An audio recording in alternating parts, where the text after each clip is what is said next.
Assalamualaikum warahmatullahi wabarakatuh. Kami dari kelompok 4 akan mempresentasikan hasil dari diskusi kami yang berjudul Perkembangan Kognitif, Sosial, Sosial Moral, dan Emosional Masa Anak-anak Usia Sekolah 6 hingga 12 tahun. Dengan anggota kelompok 4, yang pertama Afra Hasna Nafisah, yang kedua Alfika Ulul Azmi, dan yang ketiga Diah Ayu Retnoningsih.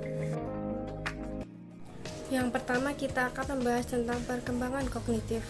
Perkembangan pada usia 6-12 tahun adalah anak memasuki masa belajar, baik di dalam sekolah maupun di luar sekolah. Dengan cara anak membuat latihan di rumah yang mendukung hasil belajar di sekolah.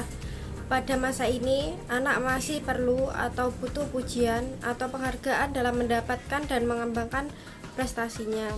Pada usia ini perkembangan anak sangat pesat dan anak membutuhkan satu lingkungan baru yang lebih luas lagi, yaitu sekolahan. Dengan adanya pengajaran di sekolah, anak dipersiapkan untuk mampu melaksanakan tugas kewajiban yang baru.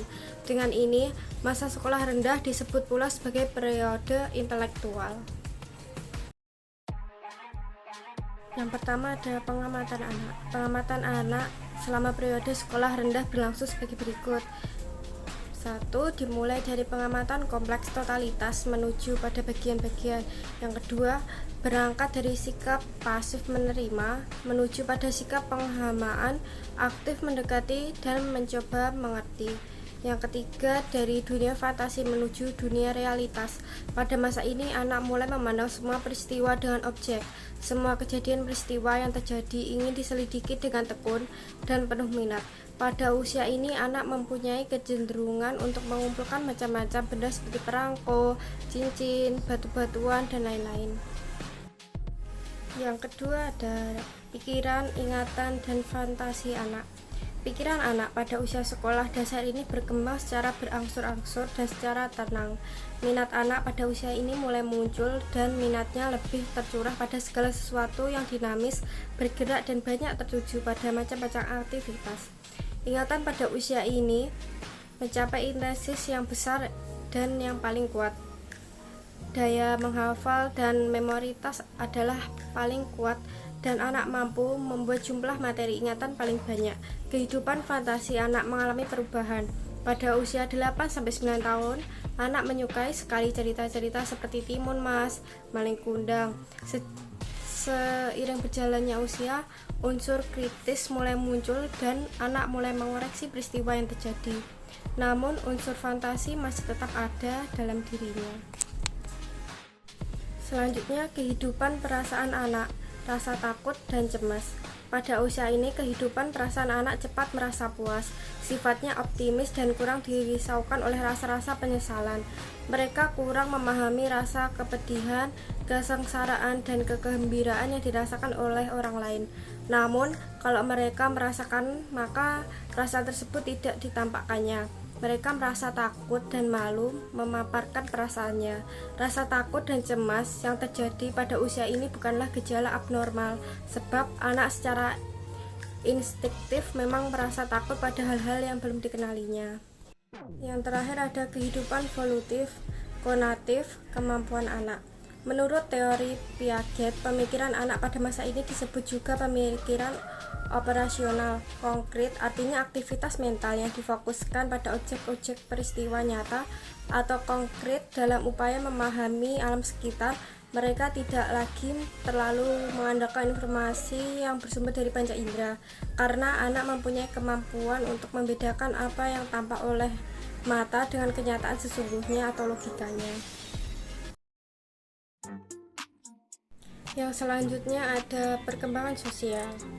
Perkembangan sosial pada anak ditandai dengan proses pencapaian kematangan dalam kehidupan sosialnya. Bagaimana dia menyesuaikan diri dengan lingkungannya, berinteraksi dengan lingkungannya, dan mengikuti aturan yang terdapat pada lingkungan sosialnya. Perkembangan sosial digambarkan sebagai kesempatan individu untuk mengembangkan kemampuannya melakukan interaksi dan hidup berdampingan dengan sesama dan tentang waktu tertentu. Perkembangan sosial berarti perubahan perilaku untuk menyesuaikan diri dengan tuntutan sosial. Tuntutan sosial itu berbeda-beda, tergantung pada lingkungan di mana anak berkembang dan tergantung pada budaya dan norma yang berlaku di masyarakat, serta tergantung pada usia dan tugas perkembangannya. Sosialisasi merupakan bentuk perkembangan sikap dan tingkah laku serta perilaku yang sesuai dengan tuntutan sosial untuk dapat menyesuaikan dengan kehidupan sosialnya sehingga mampu beradaptasi dengan masyarakat sekitar. Proses sosialisasi dilakukan dengan pembentukan perilaku dengan memainkan peran sosial yang dapat diterima masyarakat serta mengembangkan sikap sosial sehingga dapat menyesuaikan diri untuk diterima di masyarakat.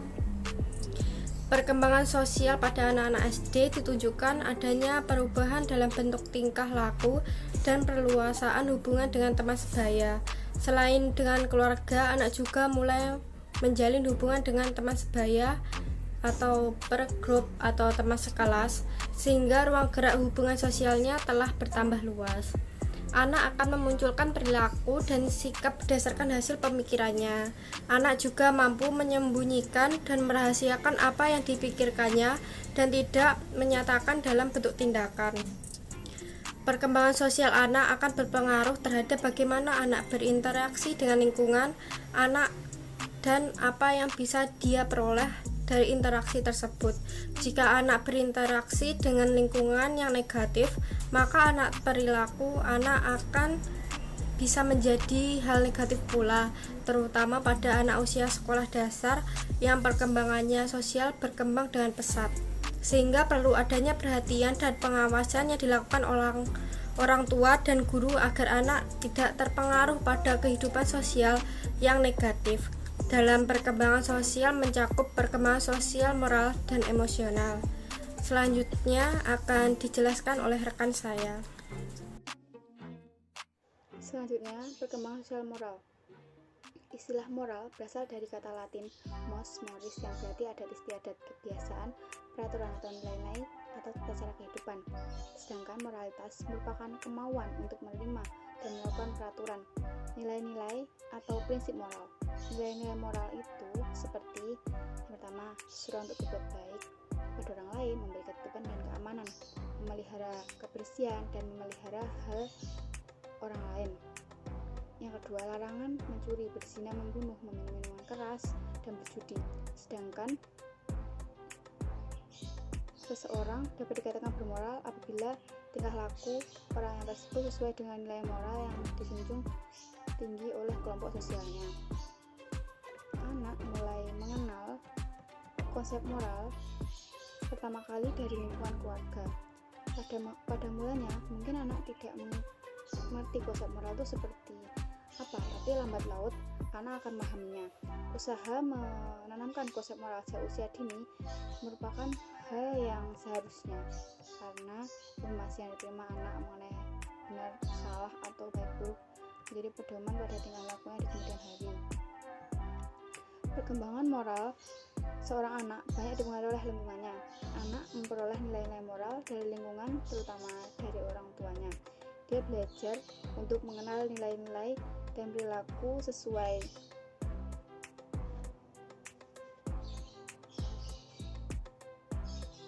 dengan nilai-nilai tersebut. Dalam mengembangkan moral anak, peranan orang tua sangatlah penting, terutama pada waktu anak masih kecil. Beberapa sikap orang tua yang perlu diperhatikan sehubungan dengan perkembangan moral anak diantaranya sebagai berikut.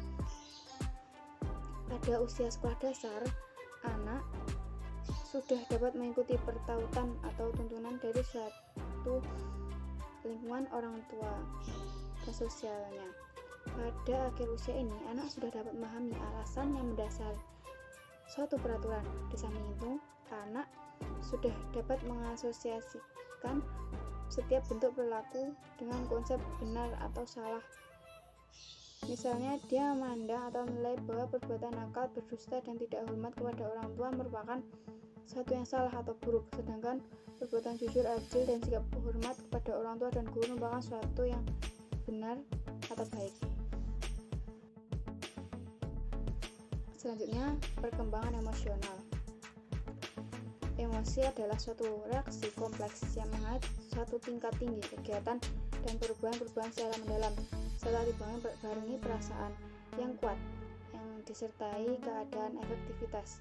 Emosi adalah a complex feeling states accompanying the characteristic moral and gradual activities. Suatu keadaan perasaan yang kompleks yang disertai karakteristik kegiatan kelenjar dan motoris. Sedangkan Sarli tidak berpendapat bahwa emosi merupakan keadaan pada diri seorang yang disertai warna efektif baik pada tingkat lemah, dangkal maupun pada tingkat luas. Perkembangan emosional anak adalah salah satu tahapan tumbuh kembang anak untuk berinteraksi dengan orang lain dan mengendalikan emosi sendiri. Dalam perkembangan emosional, anak mulai belajar menjalin hubungan dengan teman dan lingkungannya. Menjalin hubungan sosial dengan teman dan lingkungan yang juga sebuah proses untuk belajar berkomunikasi, berbagi, dan berinteraksi. Ciri-ciri emosi menurut Hurlock. Ciri khas penampilan emosi pada anak adalah sebagai berikut. Emosi anak bersifat sementara dan lekas berubah. Misalnya anak marah mudah beralih ke senyum, tertawa ke menangis, atau dari cemburu ke rasa sayang. Reaksi yang sangat kuat terhadap situasi yang menimbulkan rasa senang atau tidak senang itu juga sangat kuat. Emosi itu sering timbul dan nampak pada tingkah lakunya, misalnya anak menangis, gelisah, gugup, dan sebagainya. Reaksi emosional bersifat individual. Emosi berubah-ubah kekuatannya. Pada usia tertentu, emosi yang sangat kuat berkurang kekuatannya. Selanjutnya yaitu kondisi yang memengaruhi perkembangan emosi anak. Perkembangan emosi pada anak usia dini akan sangat dipengaruhi oleh berbagai kondisi sebagai berikut. Nah, yang pertama, nilai serta kepercayaan mengenai cara mengekspresikan emosi yang layak dan tidak layak, yang dipelajari anak langsung dari orang tua, kerabat, dan guru di sekolah, akan menjadi cara membentuk karakter anak usia dini.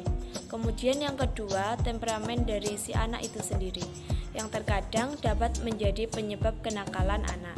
Kemudian yang ketiga, perilaku emosional yang dipelajari anak berdasarkan pengamatan atau pengalaman.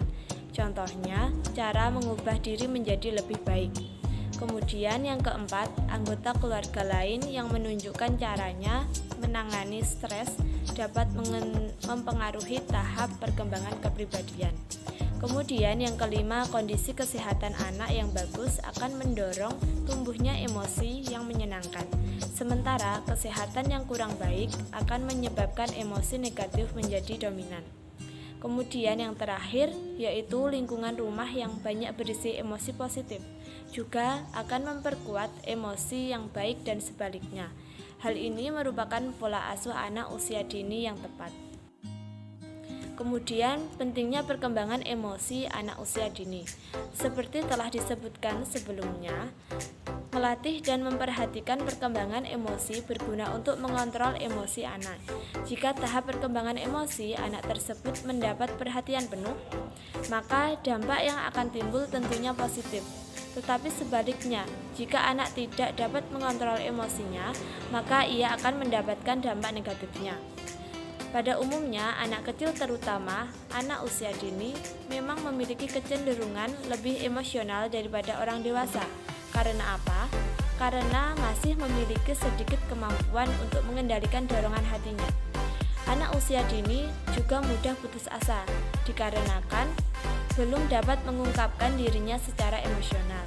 Karena itulah, bimbingan orang dekat mengenai pengenalan emosi dalam diri sangat diperlukan. Juga untuk memberi contoh sikap dan pengelolaan emosi yang tepat. Setiap anak berbeda dengan lainnya, maka dari itu diperlukan kepekaan orang tua untuk membimbing anak melalui sikap atau perkembangan emosionalnya. Sekian presentasi dari kelompok kami. Ada kurang lebihnya kami mohon maaf.